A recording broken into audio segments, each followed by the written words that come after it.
In the wake of recent news, doctors being assaulted and attacked throughout the country, the medicos have taken to express concern more so on why the rest of the country is not speaking up or stepping up for comfort and support. For Zaikana's Samvad segment today, I speak to a young doctor with whom I share both my last name and parents with. My sibling, younger sister, Dr. Abhipsa Shubha, who preps for another COVID duty. Everybody, the fears are real if you've been following the news. And you don't want to wait for a doctor in your family or a friend to be on the receiving end of this kind of brutality. Please stay educated, aware, and informed, and continue to show support because the doctors need it now more than ever. Please welcome my guest, Dr. Abhipsa Shubha. Thank you for joining, Dr. Abhipsa Shubha. Should I address you as doctor or Noddy? Doctor. Okay. How are you doing today, doctor? And how is the environment around? How is coping up with COVID going and your work? Hi, Ashu. So I recently completed my internship at Mahatma Gandhi Memorial Medical College, Jamshedpur. And yeah, it's been a while since I met you. I met my family, and the situation around is not so optimistic. So taking it one day at a time, hope things will get better one day. I'm sure they will, as long as the rains and everything around is in the company of our young set of doctors who continue to fight their battles in spite of what's happening. Okay, I'm going to jump right in. The reason why we're doing this conversation is obviously because of the recent set of news about assault on the doctors coming in from Assam, Telangana, and recently in Karnataka, which was not even related to COVID, but more so over a minor dying due to dengue.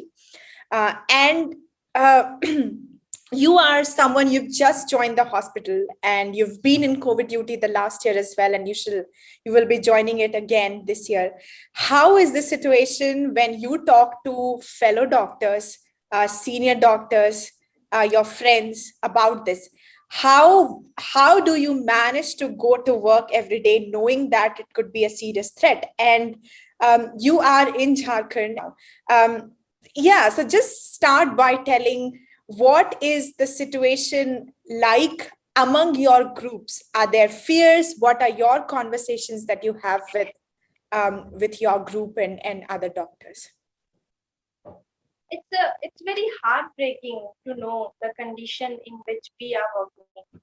Many of the people are not aware that working 12 to 14 hours at a stretch with in those PPE kits that make you sweat it out like anything, and in return what we get is hurls and abuses and trashing.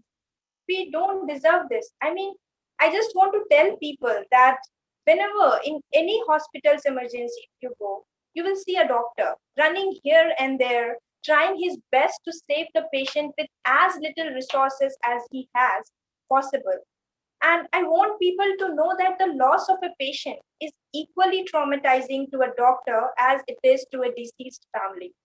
Nobody, no, I mean, no doctor would like to see a patient dying on a hospital bed in front of his eyes. Those are the flashbacks we will have for the rest of our life. During my internship, I had such encounters, and I don't know. I still feel for them. I'm not the same person I used to be an year or so ago when I started my internship. You see patients dying in front of you and standing there helpless, not being able to do something, anything for them. It's not the fault of the doctor. We cannot save every patient. I mean, if a patient comes to you with 30-20% saturation, you can't help it out. You can't. You just, no matter how hard you try, people and their family members should understand this fact that every patient being brought to the hospital cannot be saved. That's the fact. And thrashing a doctor who is probably trying his best to put some life in a person who is breathing his last, thrashing him just because he could not save that guy. I believe he was going to die anyway. And what that doctor gave him was few moments of life. And you are trashing him up for taking his life. Clearly, he was not responsible for what they did. So it's very, very heartbreaking. I can't say maybe people are not aware. Maybe the loss of someone close to you um, just baffles you up. But that's not the condition. That's not the way you treat a doctor who is trying to save your loved one, putting his own life at stake. Many people say that they are being paid for it, it's their job. But I would like to ask something. How many of you put your life at stake and your family's life at stake just because you are being paid for it? I mean, we do have a family. We have to go back to home, to people who are waiting for us after working for 12 to 14 hours in COVID ward, risking our lives, seeing each and every patient, not only us, it's the nurses, the paramedical staff, the cleanliness staff. They take care of COVID patients like their own. And in the end, what do we get? If we were unable to save a patient, then attendants come and shout at us. We tried our best. That's all I want to tell to people. But just don't blame a doctor on duty when he's not able to provide a hospital bed or an oxygen cylinder. You should know whom to blame because patients are treated by doctors. A hospital is run by government, the administration. So you should raise your voice at the right place. Thank you. That's much needed. Um, I have another question, and this is because I saw a video recently where two young female doctors were talking about how around their surroundings, people would say they have coronavirus, don't touch them. They were assaulted. And this is coming up as a very, very shocking thing right now. Not just because you are my sister, but because you have been practicing, you've been closely related to the medical industry for a long while now, and you probably can talk about how this affects you. But is it different or is it more difficult being a female practicing doctor? Are the risks high?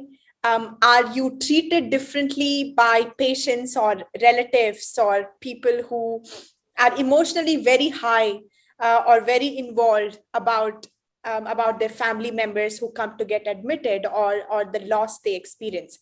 I ask this question from a very, very basic point of fear that is it risky right now or even in 2021 where we say that we have graduated, evolved so much, but and I know that we come from Bihar and Jharkhand, where two of the most prominent professions that any family talks about when a child is growing up in their years is engineering and medical.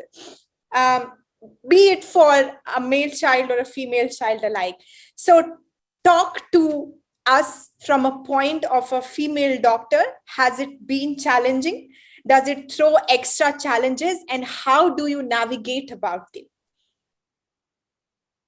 I would like to say that I don't think medical fraternity is ever biased towards being a male doctor or a female doctor. But one thing I would like to point out that if you are a female doctor, people presume that you are going to be a gynecologist. Matlab, we as MBBS students, whenever we went for vivas or exams, the externals, they used to ask that, oh, so randomly, so are you going to be a gynecologist? For you will pursue your post graduation in gynec only, na? That is one thing, but I would like to tell that not every girl wants to be a gynecologist, although it's a great branch to pursue your post graduation. But there are girls who can take up surgery, there are girls who can take up medicine, and there are girls who can take up pediatrics or any other branch other than obstetrics and gynecology. And also, I would like to point out something you said about the stigma prevalent in the society about doctors working in COVID ward. I would like to say that at some point of time, each one of us has experienced that. See, working in a government setting is not always easy. You have your own advantages and disadvantages. The patient's relatives have very easy access to you and they can blame you for almost nothing. Even if you're doing everything in your power to protect their relatives or their kin, they will still come up with queries and doubt you, uh, look at you with suspicion in their eyes. I had one or such two encounters in my internship, during my internship in MGM. But at the end of the day, all that matters is you come out stronger. When you Um, you're going to be resuming your COVID duty shortly again. And I know because we spoke the last year and you were in the beginning of your internship and and we were handling the first wave of COVID and you went for a COVID duty back then as well. Now the situation is different. You have joined Manipal group of institutions and it's a night duty for COVID-19. And I know that there's a lot of movement happening. There is a lockdown, and you're looking in the middle of looking for an accommodation outside of the hostel, battling this change of schedule, morning to night. And I think there must be a lot of challenges around as well. How is your mental state? How do you feel about it? Are you prepping extra to uh, get going with COVID duty? Is it scaring you? Because in the past couple of months we have also lost quite a few number of doctors. What are you feeling about it? honestly speaking, it's a mixed kind of feeling. I want to go and I'm not exactly scared of it. I'm a person, I always want to stay engaged. Yeah, I'm excited to be joining COVID duty again after quite a break of 2 months, but I'm happy for it. Let's hope for things to get better. And I'm very happy. I'm very happy that second wave of COVID is on decline, but that doesn't mean that we should put our guards off. Um, mask, mask on before you move on. That's the line for 2021, perhaps as well. So let's hope for the best and everyone stay healthy. Yeah, that's a good line. Mask on before you move on. Thank you, doctor, for talking to us about a few of the things that have been in your mind and heart. Um, we really appreciate this young group, the youngest set of doctors who have no experience, who are probably never taught as to how to deal with a pandemic. But not one of them that I have spoken to, and I've spoken to many over the course of last year in this, have been hesitant to step out, have been hesitant to say, oh, we are not getting protection, we are not getting security. I'm not too sure if I want to go out in the battlefield and fight this for you, to And protect you, to save you. Not one of them. And I think that that's the power, that's the energy, that's the enthusiasm and the hope that the young generation brings. We are very grateful for all that you do.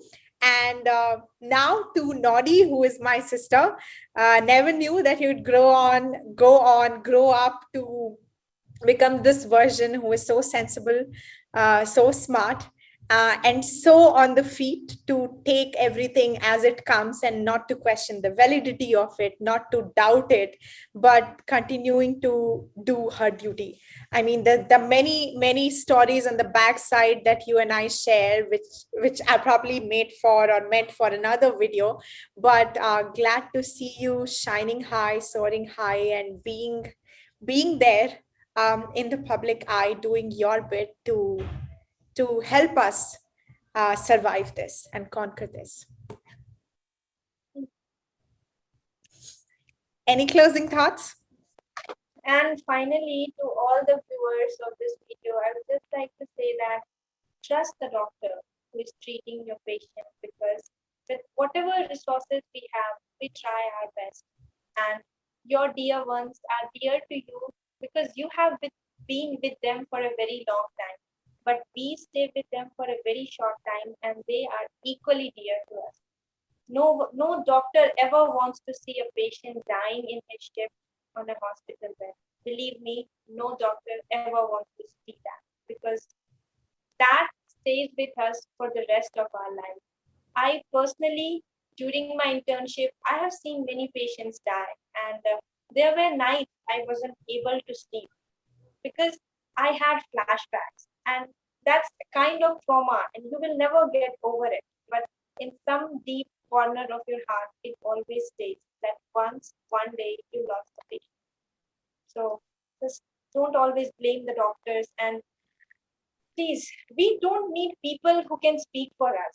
We need people who understand that losing a patient is equally traumatizing for you as well as for doctor. So just stay protected, stay safe, and most important, stay together always.